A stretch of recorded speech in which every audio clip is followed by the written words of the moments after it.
Good afternoon, everyone. This is Greg Aiden with Aiden Leadership, and today I've got the pleasure of chatting with Mr. Steven Crawford of Interaworks, who, by the way, is also a sponsor for today. So before we get to you, Steve, I want to read this to our audience. Interaworks, integrated learning to transition potential into results. At Interaworks, they are redefining productivity and performance. They offer the world's most practical and meaningful performance and development framework. They empower untapped potential in people at all levels by equipping them with the purpose, the clarity, freedom, and tools they need to achieve better results. So how the heck did you end up at Interaworks, Stephen? What do you do there? And we're going to talk a lot about your story and the why of you. But not everyone has had the pleasure of reading your bio on LinkedIn and being introduced by a dear friend of ours, Lori Oswald. But how did you end up in TerraWorks, and what is it like being there today?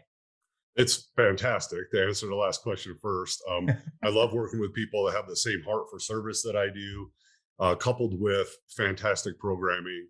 It's awesome clients to work with, and I'm at InterWorks now. We're 2 weeks away from the 1 year anniversary where I came via acquisition, where I was a director at McGee Productivity Solutions, which was kind of like a sister company. We were Sure. same kind of heart, running the same kind of program, so it was a perfect match. So we all came over to InterWorks and have spent this year really getting integrated together as a team. Have had a record year of serving clients, and couldn't ask for anything better. It's fantastic.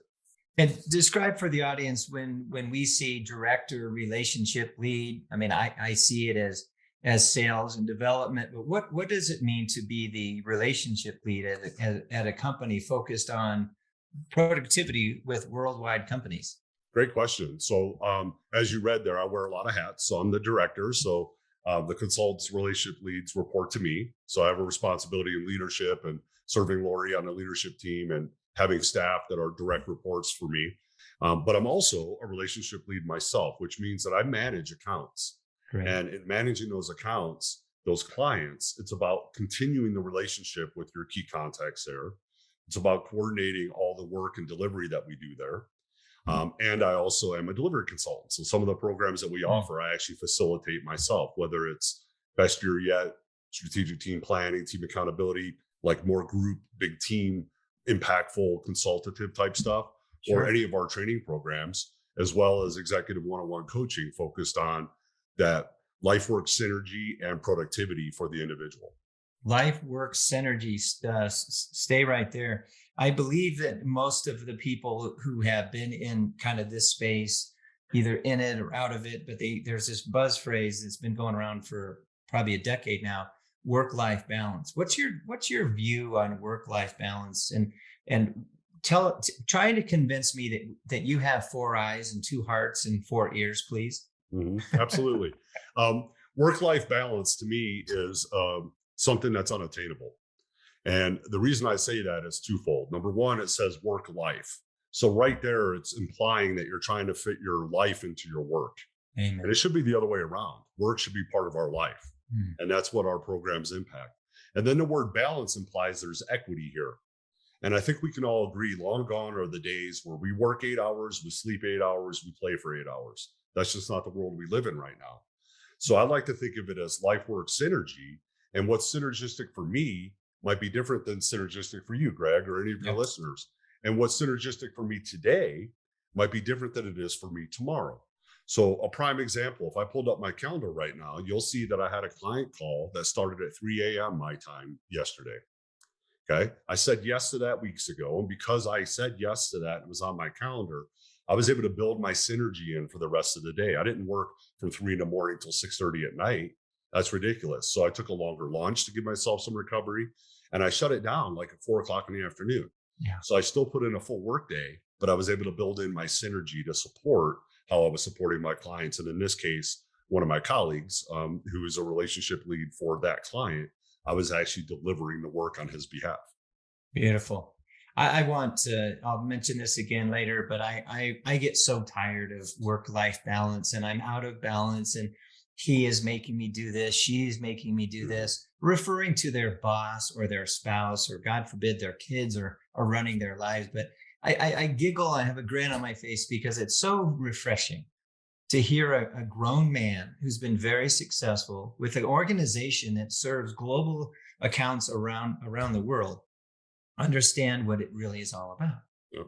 It's our life first, and then what we decide to do with our work. And if we get out of balance, look in the mirror. Yeah. And I'm not. I call the victim out. You're creating ownership, but we're on the same page. And again, what you and Lori and Annie and Kathy and the team are doing at Interaworks is off the charts. That's one of the things I call out all the time with executive coaching. You know, I'll hear these executives, this really successful woman, really successful man that, you know, are doing great in their role, but they're struggling with stuff. And I hear, I don't have time for ... And usually it's like strategic planning, right? I don't have time for strategic planning. And I call out BS. Yeah. Right there with them. You know, I'm kind of hard nosed like that. I guess that's the jarhead in me, but I'm like, you have 24 hours. That's the same 24 hours I have. It's the same 24 hours Greg has. It's what you do with that 24 hours that matters, and what you prioritize. And if you're not prioritizing the right things, guess what you're doing? You're reactive, and you're doing all the small things, and you end your day saying, wow, I was so busy, but I didn't accomplish anything that's moving me forward towards my goals and completing my projects. But if you take ownership of that, and you make sure you're prioritizing the things personally and professionally that mean the most, guess what happens? You get more of the right things done, and you find you have the capacity to be more and do more for the people you love and serve. Yeah. It's not that hard. It isn't. And again, it's like a commercial for Interaworks, and you work there and you live there, so to speak. So yes, it's intentional. It's also interesting. You brought up calendar. And I've been a leadership coach and executive consultant for almost 9 years now. And it's amazing how many times we don't honor our calendar.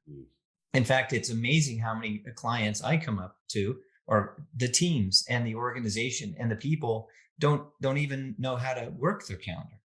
They think their inbox is their to-do list. And again, what you all are doing just in that space to help people understand not only what Outlook is, but the calendar in general. But you said it beautifully. When you focus on your priorities, you get more out of the things you said you wanted to accomplish. And therefore, you'll have more time to love, serve, elevate those people that you say are most important to you. Again, you make it sound so simple, but listeners, it is. Yeah. It is. You just need to hang around the people who have gotten this figured out. And Interaworks and the team and your clients do. You say in here that you have mastered the organizational and leadership skills critical for success at all levels. How have you accomplished that? How have you mastered these organizational skills, and especially at all levels? Again, take us into your history, if you will. So I've always been that person who got promoted very quickly in my career, and people would ask me, Steve, how is it that you got promoted so quickly all the time? You're not necessarily smarter than anybody else. You're not necessarily more talented than anybody else. It's because I had a vision around learning, always constantly wanting to improve. So for example, when I started in financial services right out of college, my first job was actually a receptionist. They put me at the front desk and I was taking payments. And, you know, this was before computers. So I was doing Post-it notes and, you know, ledger cards for tracking payments on loans. And while I was in that role, not only did I learn how to do that role to the best of my ability, but I'd watch the loan officers and the processors and see what they were doing. And in my head, I would make decisions while they were making decisions, and I'd make my mistakes in my head and learn in my head. And then when I got promoted to that next level, I wasn't making any rookie mistakes. I already had experience, so to speak, in that role, and I would dominate in that role, and I'd be awesome. And I'd be doing the same thing, watching the next two levels. And that constant thirst for learning and wanting that to be for the purpose of serving the people that I served. In this case, back then, it was the staff that I worked with and the customers that we provided financing for. So having that vision all the time was something that certainly served me in that. And then constantly, you know, anytime I get an opportunity to get with people like you, Greg, you know, that do great coaching, and some of your other people in your network that do work similar to ours, anytime you can be around people that are about adding value in people's lives, about learning, about thinking, hey, there might be another way to look at something, being curious, right? We talked a little bit about that before, being curious and creative empathetic, productive towards your approaches to management and leadership is what makes all the difference in the world. And that's what served me and actually created the heart that I have in here, this big chocolate chip cookie heart, for the work that I do. And I've been doing now for 8 years. Beautiful. And, I love this question, and I don't know who first asked me it, but I like to ask a lot of the guests I have on my show is, if you were riding up an elevator with a 12-year-old or two 12-year-olds, and they look down at your briefcase, which you don't have anymore, it's probably a backpack, but you know what I mean. Yeah. And they said, "Hey, big guy, what do you do? What do you really do, and why?" And you've got about 6 floors to share this with Susie and Bob. What would you tell them? What's your why? What we do is we elevate the human experience at work. And we help people get that life work synergy that we're all looking for while being more productive and get more of the right things done. The why is a bit of a longer story. I got into this business 8 years ago after spending 20 years roughly as a leader in business process outsourcing. And as I shared before, my career progressed quite a bit. And I ultimately got to the point where I was in charge of global operations, had like 50,000 employees in my charge, $1 billion in revenue. I had reached the pinnacle of my career. And for some reason, I wasn't happy. I didn't know why, though. And being a Marine and a guy, my first instinct is gut it out, stop being a wuss. Like, why are you not happy? You've built exactly what you tried to build. And it was when my father was in hospice and I went out to be with him in his final days. I had time sitting in the room basically by myself, and I just did pro con list, old school. What do I love about what I do? What do I not love about what I do? And if I could write a job description void of title and void of money, what would it look like?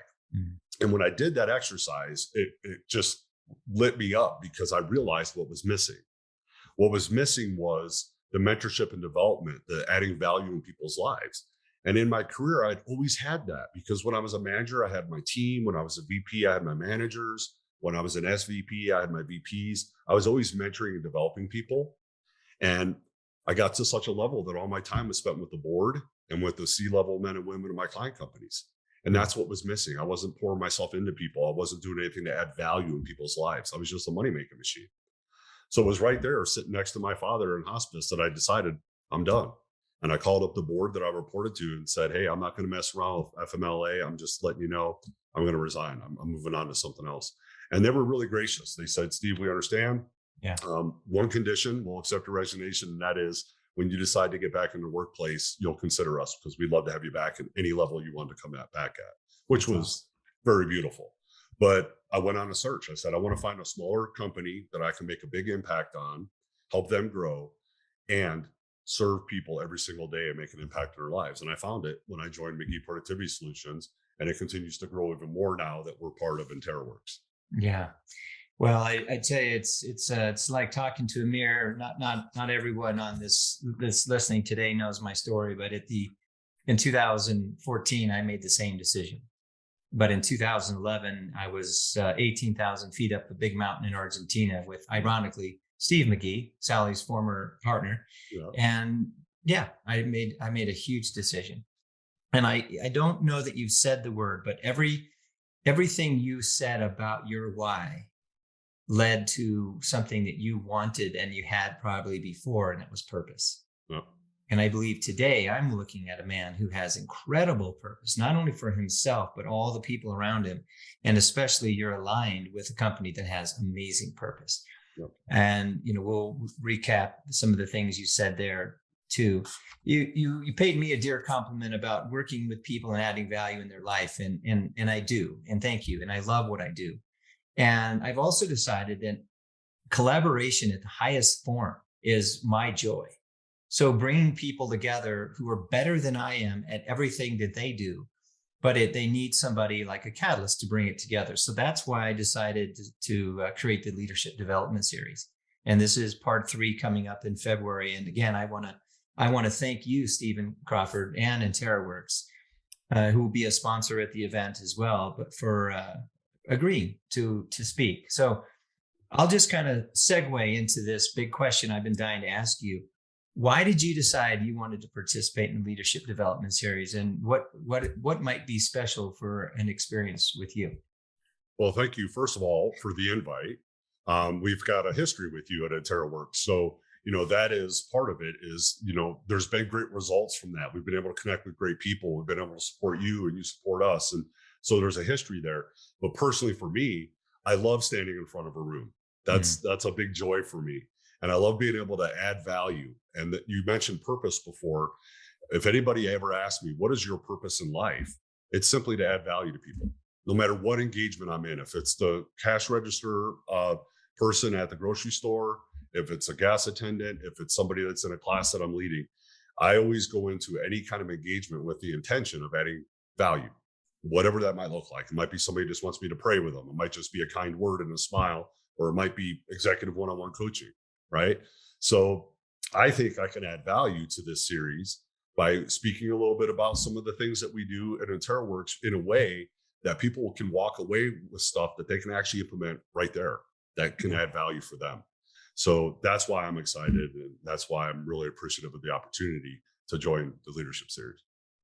Beautiful. Thank you, Steven. And we look forward to having you. And you mentioned something really important to me is Interaworks has been there for me and this adventure from the beginning, from Thomas early on, and then Lori in April, and then Annie McGee in August. So looking forward to having you there with us in February. So I want to kind of wrap this up by asking you if you were a young struggling owner, young struggling vice president, senior vice president, regardless of title, and you wanted to get help, what kind of questions would you ask? Not knowing Interaworks and companies like that exist, what questions would you be asking? And probably the same question in a different way. What questions do you hear the young and emerging leaders asking you and your organization, Steven, for help? Well, two different things there, I think, in a way. So the question that I think that people should be asking is, what is it that they feel that they're missing? Why is it that they feel the way they feel, that they need help? Mm-hmm. And try to identify some areas where they feel like they can raise the bar for their own well-being and for whatever their purpose is, right? If you're trying to serve a purpose and you're trying to take care of your well-being, but your job is hitting your head against the wall all day, that's not serving you, right? So really trying to articulate and dig into that would be the questions I'd be asking myself. And then I would ask people that I trust, people in my network, people at church, people in my organization. I would ask around and say, what are the greatest podcasts to go to and listen to? I'd try to get advice on getting some direction. And then I would learn about places like Interaworks, where there's opportunity for that, or coaches that are out there that do stuff at Aiding Leadership, and find those things. So the questions create more questions until you find some help and some solutions. What I'm seeing more from younger people these days is really trying to connect their purpose with an organization's purpose. So I think there's been a few articles, I know I've read at least 2 of them, that are saying that the newer work generation is really a lot about, hey, does this company do public service? Do they, have charitable interests? Are they really creating an environment for what they call work-life balance, what I call life-work synergy? Do they really have those things in place? Yeah. And how do I put myself in that and get the highest and best value of that? And they're looking for those types of things. And sometimes they're finding it and sometimes they're not. Sometimes it's an organization that has window dressing around that. Yeah. And then I would challenge them and say, what's the opportunity there? If there's an intent in that company to have that, but they're not executing on it, maybe you could be a change catalyst. And how would that feel about serving your purpose and not only working for, but creating that environment for the other people in your organization? Boom, you just created an opportunity for yourself to impact people. Beautiful. Yeah, I love the change catalyst, and the change management's been around for years. There's hundreds of thousands of people in that space. But I believe what you said about the young people today, I love what you said about connecting their purpose with the company's purpose, and is there synergy there? The other thing I liked what you said about what you're hearing is you'd ask them, what are you missing? Or what's keeping you from getting to where it is you say you want to go? By the way, a lot of people don't even ask themselves that own question. Where do I want to go? Well, anywhere is fine. I just want to be busy. I just want to be going somewhere. Slow the F down. Yeah. Where do you really want to go and why? Oh, by the way, purpose, like you did. And then Why is trust. the big thing there? Started jumping, but the why is the big thing because some people think they know where they want to go, and then they get there and they're unhappy, and they're like, "Well, I did what I wanted to do, but why am I not happy?" Like my example, Yeah, right? mine I did too. all the right stuff, and here I am, and I'm still not happy. Well, it's because where you thought you wanted to go, you didn't slow down to say why. Yeah. What do you want it to look like when you get there for Yeah. yourself, for your well-being, for your purpose, for how you impact people in your lives, right? And if you're not thinking about that, all we're doing is chasing the next promotion, title, dollar signs, whatever, right? Yeah. Freakishly familiar. And yes, it's hard to stop and ask yourself why when you can't wait to get to the next city and you're in a security line and you're looking around and you're thinking, I'm really important. Uh, And then trust your network. I love that. Great advice, young and emerging leaders. If you have a network, trust it. And who in there can give you some valuable resources. And I just want to kind of recap what I took away. Lots of great stuff. Steven, you're a fantastic guest. And again, thank you for agreeing to be on the podcast and speaking in February. But life works, synergy. Ladies and gentlemen, people, human beings, regardless of how you identify yourself, what is your life all about? What is your purpose? What's your why? And then fit work in it. mhm. And if someone's telling you otherwise, please look yourself in the mirror and ask yourself again, why are you here? And your vision and your thirst, Steven, for learning. I just want to say it again that if you're listener, if you're not learning, you know what you're doing. You're going the opposite direction. And learning is helpful to help you stay and keep a healthy life as well. It Yeah. keeps us fresh. It keeps us alive. And your last comment that you'd like to share with the audience, Steven, and anything you want to say. This country specifically, but even in the world, there's a lot of disparity. There's a lot of button heads. There's a lot of polarization. There's a lot of I hate you if you don't agree with me with this, and a lot of this. And I think a lot of that comes from people not taking the time to A, align to what their focus is, but B, learn. And when I say that, and I raised all my kids this way, if you have a position that you firmly believe in, I want you to be able to argue it from the other point of view. And what it does is it made them do research on the other point of view, right? Mhm. And then you get a little bit of appreciation, like why some people feel that way. And even though you don't necessarily agree with the X, Y, or Z, you can appreciate and have empathy for Yeah. where they're at and why they came there, right? And now you can have dialogue.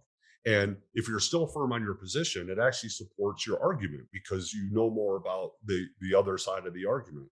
Yeah. But at the very least, you're getting an appreciation for somebody else's point of view, as opposed to you're wrong if you don't agree with me kind of thing. And I think that the opportunity for us in this country and in this world is for people to start having a little bit more heart and really taking the time to understand other people. And you mentioned it, no matter how you identify what your level is, if you're the lowest guy in the company or the highest gal in the company, doesn't matter. We all have that opportunity. And when we stop learning, we're dying. So let's just keep learning. Steven, thank you. It's great to feel, not hear, but feel your commitment to helping others grow. And just from one guy that's done this a long time and is learning empathy at a ripe age of 60 years old. And again, Tammy, thank you for helping me on that journey. It's the empathy and the compassion and the humility that, in my opinion, makes leaders great leaders. And I'm not saying I'm a great leader. I'm a great dad. I can say that on top of any mountain, but I'm learning a ton, and that's helping me understand where other people are coming from. So it's fantastic advice. So again, ladies and gentlemen, Steven Crawford with Interaworks. Again, Interaworks, thanks for being there for me. Thanks for being there for our sponsorship of today, and again, helping us with some dollars in February. So if you took anything away from Steve, remember to fit your work into your life. Ask yourself, why are you here? Why are you doing what you're doing? And are you happy? Are you more than just satisfied? Are you full of purpose? And if you are, God bless you. And if you aren't, find your way. Ask people, look at your network and create resources that are there to serve you. I don't know how many times you heard Steven Crawford say the word serve. Do you think he's soft? Do you think servant leadership is soft? Look at this guy. Not because he is from the armed forces. That's not the point. How confident and humble can you be?